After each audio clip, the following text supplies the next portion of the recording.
Oui, merci Monsieur le Président. Je crois que ça a déjà été dit. C'est effectivement le premier rapport que vous nous présentez en amont du débat budgétaire. Étienne Blanc l'a rappelé, c'est une obligation certes légale, mais je crois aussi que c'est une nécessité aujourd'hui et que nous avons à prendre cette question-là au-delà de la simple obligation législative qui nous est faite. C'est une nécessité parce que cela a été rappelé, les inégalités entre les femmes et les hommes dans notre pays sont aujourd'hui criantes et elles le sont dans tous les domaines. C'est une nécessité parce que, il me semble, et en tout cas quand j'ai occupé cette délégation dans la mandature précédente au sein de la région Rhône-Alpes, il n'y a pas de flagornerie à avoir.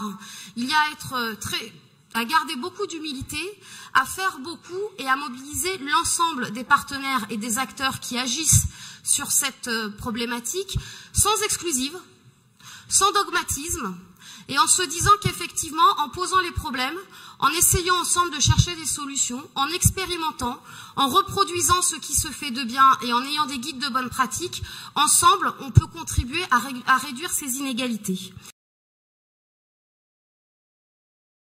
Sur la forme, j'ai quand même un souci avec ce rapport, parce que vous ne faites causer que des vice-présidentes. Est-ce à dire que cette question-là ne concerne donc que les vice-présidentes de votre exécutif? Je n'ose l'imaginer.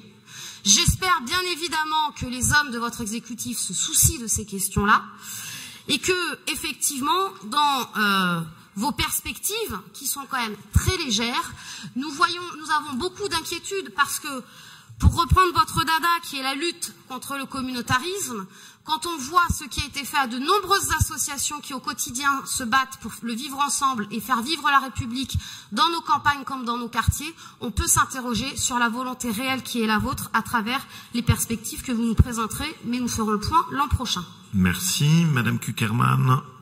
Monsieur